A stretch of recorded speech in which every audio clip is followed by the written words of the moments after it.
அனைவருக்கும் வணக்கம். நம்ம எலின் பார்வையில் முக்கியமாக நிறைய விஷயங்கள் போட்டுட்டு இருக்கிறது என்னென்னா, ரிட்டையர்டு நீதிபதி பண்ணக்கூடிய அட்டூழியம் அக்கிரமம் என்ன அப்படின்னு நம்ம தொடர்ந்து பார்த்துக்கிட்டே இருக்கோம்.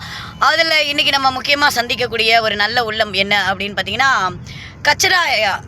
அதில் திருமாவளவன் ஐயா பெரியவங்க மன்னர் குலத்திலேருந்து வாழ்ந்து வந்தவங்க. அவங்க இந்த முதல் முறை அவங்களுடைய அறிக்கை தான் மக்கள்கிட்ட எல்லாருக்கும் விமர்சனமாக பேசும் பொருளாக மாறிச்சு. அடுத்து தான் தமிழரசன் அவர்கள் அறிக்கை கொடுத்துருக்காங்க. இந்த சேர்மன் பதவியில் இருக்கிறவர் நம்ம நாயக்கருக்கு துரோகம் பண்ணுறாரு அப்படின்றது. நேராகவே அவரிடம் கேட்டுருவோம். ஐயா வணக்கங்க ஐயா. வணக்கம். நல்லா இருக்கீங்களா? எப்படி இருக்கீங்க ஐயா? நீங்கள் தான் முதல் முறையாக அறிக்கை மக்களுக்கு விழிப்புணர்வோட இந்த சேர்மன் பதவியில் இருக்கக்கூடிய அந்த கூட்டணி எல்லாரையும் அறங்காவலர்கள்லாம் தப்பு பண்ணுறாங்கன்ற மாதிரி ஒரு அறிக்கை கொடுத்துருந்தீங்க. என்ன சொல்ல வரீங்க ஐயா மக்களுக்கு? ஒரு பெரிய மனுஷன் பெட்டிலி செங்கல்வர் நாயக்கர் அவர் உயில் எழுதுறாரு. அந்த உயில் பிரகாரம் நடக்க வேண்டியதுதான் அந்த ட்ரஸ்ட்டு, அந்த பொறுப்பாளர்கள் யாராக இருந்தாலும். அப்போ அந்த உயிலுக்கு எகென்ஸ்டாக போகக்குள்ள பொதுமக்கள் ஆகிய நாங்கள் கேள்வி கேட்க வேண்டிய இடத்துல வந்துடுறோம். அது யாராக இருந்தாலும் சரி, ஐஏஎஸ்ஸாக இருக்கட்டும், ஐபிஎஸ்ஸாக இருக்கட்டும், ஜட்ஜாக இருக்கட்டும், அந்த வேலைக்கு வந்தால் அந்த வேலையை செய்யணும். கண்டிப்பாக. அதுக்கு தான் அவங்கள போஸ்டிங் போடுறாங்க. இவர் பெரிய ஆள், இவர் சின்ன ஆளுன்றதெல்லாம் கணக்கு கிடையாது. அவருடைய டியூட்டி அவர் ஒழுங்காக செஞ்சாரா? இப்போ நீதியரசர் ஒழுங்காக செய்யலைன்றதுக்கு ஏதாவது ஆவணங்கள் நீங்களும் உங்களுக்கு தெரியப்படுத்தியிருக்கீங்களாங்களா? இல்லை, என்கிட்ட நிறைய ரிப்போர்ட் வந்தது. நான் தமிழ்நாடு வன்னியகுல சத்திரியர்களுடைய சங்கங்களின் கூட்டமைப்பு தலைவராக நான் இருக்கிறேன். சரிங்கய்யா. என்கிட்ட நிறைய அப்ளிகேஷன் வருது. இவர் பிடிலி செங்கலூர் என்னன்னு சரியா செயல்படல, நீங்க ஏன் கேட்க கூடாது அப்படின்னு என்கிட்ட நிறைய பேர் கேக்குறாங்க. அப்போ நான் என்கிட்ட அந்த ரிப்போர்ட் வரக்குள்ள சரி, அது உச்சபட்சமா ஒரு பையன் இறந்துட்டான், மெஸ் நல்லா நடக்கல, சானிடேஷன் நல்லா இல்லை அப்படின்றதெல்லாம் நிறைய வீடியோஸ் வருது. ஒரு ஸ்டாஃபை தூக்குறதுக்காக ஒரு ட்ராமா பண்ணுறாங்க. அதில் ஒரு லேடி கூட இன்வால்வ் ஆகிருக்குது. இதெல்லாம் வீடியோவாக வந்துட்டு இருக்குது. இதெல்லாம் பார்க்கல மனுஷன் கஷ்டமாக இருக்குது. அப்படிப்பட்ட இடத்துல ஏன் ஒரு நிர்வாகி இருக்கணும்? அவர் வேலையை ரிசைன் பண்ணிட்டு போகலாமா அப்படின்றது எங்களுடைய தாட்டு. ஐயா, இப்போது ஒரு 2 தினங்களுக்கு முன்பு பார்த்தீங்கன்னா, அறங்காவலர் விஜயசுந்தரம் அவர்கள் நடுராத்திரி, எப்படி சொல்கிறதுன்னா 9 மணிக்கு மேலே 9:05 9:45 வரைக்கும் 3/4 மணி நேரம் சிசிடிவி ஃபுட்டேஜை ஆஃப் பண்ணிவிட்டு அவர் உள்ளே போயிருக்காரு. அதுவும் பெண்கள் இருக்கும் கூட விடுதிக்கு பக்கமாக போயிருக்காரு. ஏற்கனவே அங்கே செக்ஷுவல் டார்ச்சர் அப்படின்னு சொல்லிட்டு பல பிரபல சேனல்களில் நியூஸ் வெளியில் வனமாக இருக்கிற இந்த நேரத்தில் அறங்காவலர் என்ன காரணத்துக்காக போனார்? அது மட்டும் இல்லாமல் சிதம்பரத்தில் அண்ணா நகரில் அவர் அந்த பெண்ணுடைய தாயார் காணவில்லை என்ற புகார் ஒன்று கொடுத்துருக்காங்க. அதில் முக்கியமாக இவரை தான் கூப்பிட்டு என்கொயரி பண்ணியிருக்காங்க. இதை தொடர்ந்து நம்ம செய்தி சார்ந்து அவர்கிட்ட கேட்குறப்போ, நான் ரவுடி தான், நான் இது என் காலேஜ், இப்படி தான் நான் போவேன், எத்தனை மணிக்கு வேணாலும் போவேன்னு சொல்லி அகங்காரமாக பேசுகிறாரு. இந்த அகங்காரத்துக்கு என்ன நீங்கள் முற்றுப்புள்ளி வைக்க முடியும்னு நினைக்கிறீங்க? இது எந்த அளவுக்கு உண்மையாக இருக்கும்னு நீங்கள் எதிர்பார்க்குறீங்கயா? இல்லை, இது எனக்கு புதிய செய்தி. அதனால் அது அவர்கிட்ட தான் கேட்கணும். ஒரு அறங்காவலருக்குன்னா அவருக்கு சில ப்ரிவிலேஜஸ் இருக்குது, உரிமைகள் இருக்குது, கடமைகள் இருக்குது. அது அது கடமையை அவர் சரியாக செய்கிறாரா தப்பாக செய்கிறாரான்றதை பற்றி எனக்கு இல்லையா. நாங்கள் என்ன கேட்க வரோன்னா, ஒரு அறங்காவலராக இருந்தாலும் கூட பெண்கள் தனியாக தங்கும் விடுதிக்கு செல்வதற்குன்னு ஒரு குறிப்பிட்ட நேரம் இருக்குது. ஆஃபீஸ் லேடியாக இருந்தால் கூட, உன்னுடைய ரிலேட்டிவாக இருந்தால் கூட இந்த டைமுக்கு தான் நம்ம பார்க்கணுன்னு இருக்குது. இரவு நேரங்களில் அதுவும் சிசிடிவி ஃபுட்டேஜையை கட் பண்ணி வச்சுட்டு நீ பார்க்கக்கூடிய முக்கியமான செய்தி என்னவா இருக்கும்? அது தப்பு தானே? அந்த டைமுக்கு போகிறதே தப்பு தானே? அறங்காவலர் அப்படின்றதுக்காக அந்த தப்பை கலையரசன் நீதிபதி அவர்கள் ஒத்துக்கொள்வாரா?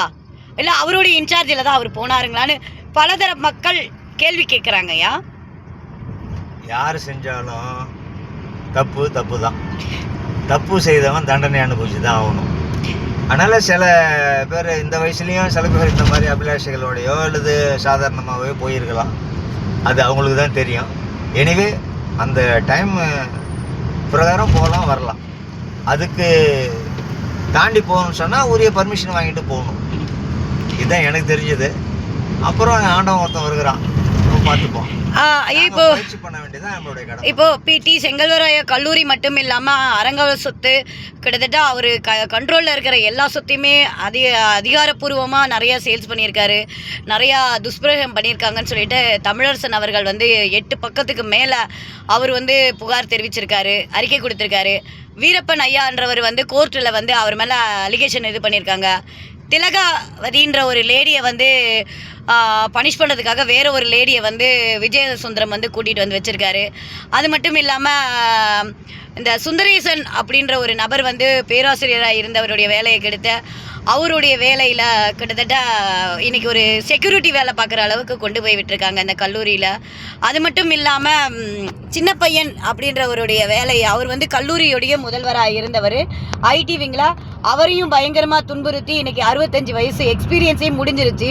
ஆனால் அவருக்கு உரிய பணத்தையும் கொடுக்காம எதுவும் பண்ணாமல் இன்றைக்கி வேலை கொடுக்க முடியாதுன்னு நீட்டிச்சு பண்ணுறாங்க. இந்த கொடுமைக்கெல்லாம் நீங்கள் ஒரு தலைவராக வன்னிய குழுமத்திலேருந்து என்ன சொல்ல வரீங்க?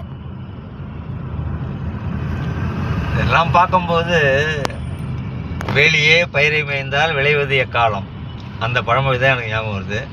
இது டிஜிட்டல் வேர்ல்டு. என்ன வேணா பண்ணால், என்ன தவறு வேணா செய்யலாம், எவ்வளோ வேணா கொள்ளடிக்கலாம், எல்லாத்துக்கும் ஆதாரம் வந்துடும். இன்றைக்கி இல்லைனா நாளைக்கு, நாளைக்கு இல்லைன்னா நாளன்னைக்கு கண்டிப்பாக தண்டனை அனுபவிச்சே ஆகணும். தவறு செய்தவர்கள் தண்டனை அனுபவிச்சே ஆகணும். இதுதான் விதி, இதுதான் நடக்கும். காலம் கொஞ்சம் ஃபாஸ்ட்டாக போகுது. காலத்தின் பிறகு காலத்தினுடைய இது கட்டாயம், காலத்தினுடைய தீர்ப்பு நியாயமாகவே இருக்கும். ஐயா, அரங்காவலர் என்றவர் மென்மையாக இருக்கக்கூடியவர், ஆனால் அவருடைய ரவுடித்தனமாக இருக்க பேச்சும் செயல்பாடுகளும் எப்படி நீங்கள் எதிர்பார்க்குறீங்க? ஏன்னா இதுக்கு முன்னாடி வீரப்பன்ற அரங்காவலர் இருந்தார், அவரே ரொம்ப மனக்கசப்பில் தான் போயிட்டு இன்றைக்கி கோர்ட்டு கேஸுன்னு அப்படி போயிட்டுருக்காரு. ஸோ உங்கள் தரப்பில் நீங்கள் இதை எப்படி பார்க்குறீங்க?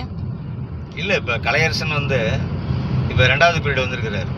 முதல் பீரியட் அவர் இருக்குள்ள நாங்கள் தான் அவரை சப்போர்ட் பண்ணி அந்த நிலைமைக்கு கொண்டு வந்து வச்சோம். சரிங்க. முழுக்க வன்னியர்களே ட்ரஸ்டாக இருக்கக்கூடிய ஒரு சூழலை உருவாக்குனதுல என்னுடைய பங்கு பெருசு. ஆனால் அந்த 3 வருஷ பீரியடில் அவர் நல்லா தான் வந்திருக்கிறார். அடுத்த 3 வருஷம் பீரியட் இப்போ தான் வந்து நிறையா அவர் மேலே அலிகேஷன்ஸ் வந்துகிட்டு இருக்குது. அது காலம்தான் பதில் சொல்லுவோம்.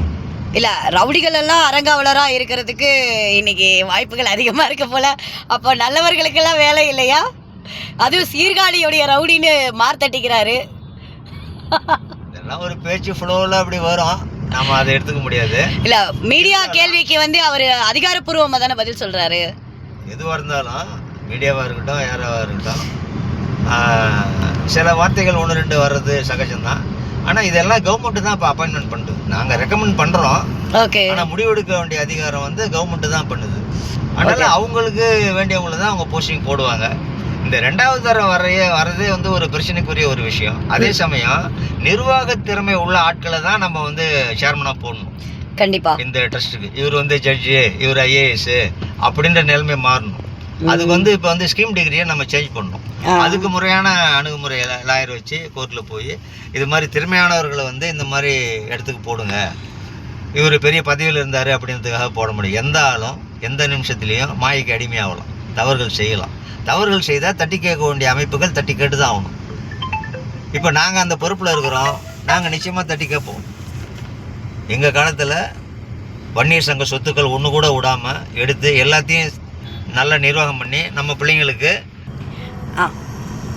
வன்னிய குல சமுதாயத்துக்கு பெரியவங்க நிறையா சொத்து பற்றி எழுதி வச்சுட்டு போயிருக்கிறாங்க.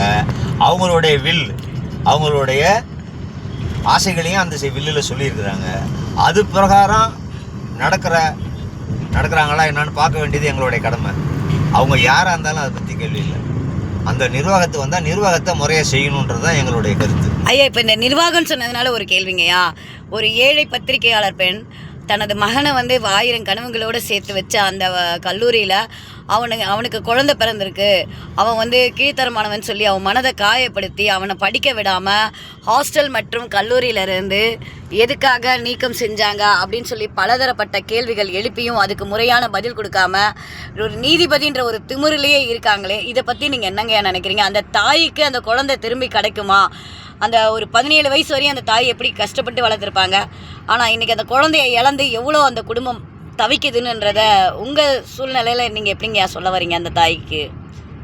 சட்டத்திட்டங்கள் ஒரு பக்கம் இருந்தாலும் மனிதாபிமானன்றது மதிக்கப்பட வேண்டிய ஒரு விஷயம்.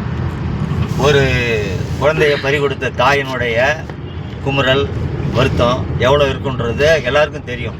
அப்போ அவங்களுக்கு தகுந்த மாதிரி இதமாக பதமாக அவங்க மனசு நோகாமல் நடந்துக்க வேண்டியது அவர் சேர்மனுடைய கடமை.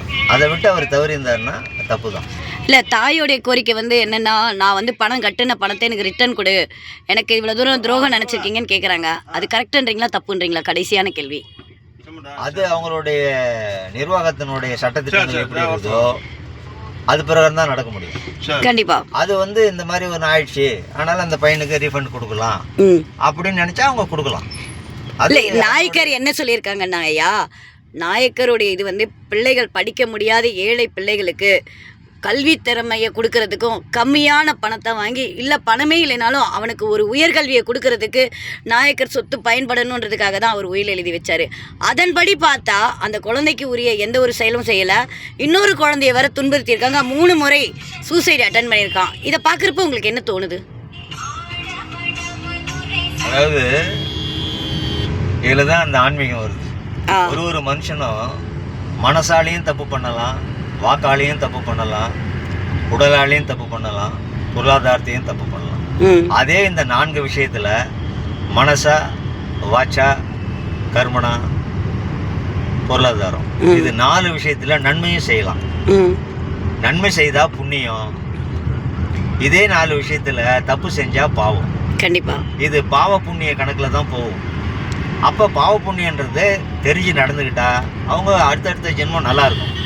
இல்லை நம்மளுக்கு கிடைக்க வாய்ப்பு வசதி வச்சு நம்ம தப்பு பண்ணோன்னு சொன்னாக்கா அது பாவ கணக்கில் போய் அடுத்த பிறகு இவங்களுக்கு வந்து தப்பாக தான் அமைக்கும். இது வந்து எங்களுடைய நம்பிக்கை, இந்துக்களுடைய நம்பிக்கை, பூர்வ ஜென்மத்தினுடைய விஷயங்கள். உலகத்திலே நிரந்தரமானது பாவம் புண்ணியம்தான்.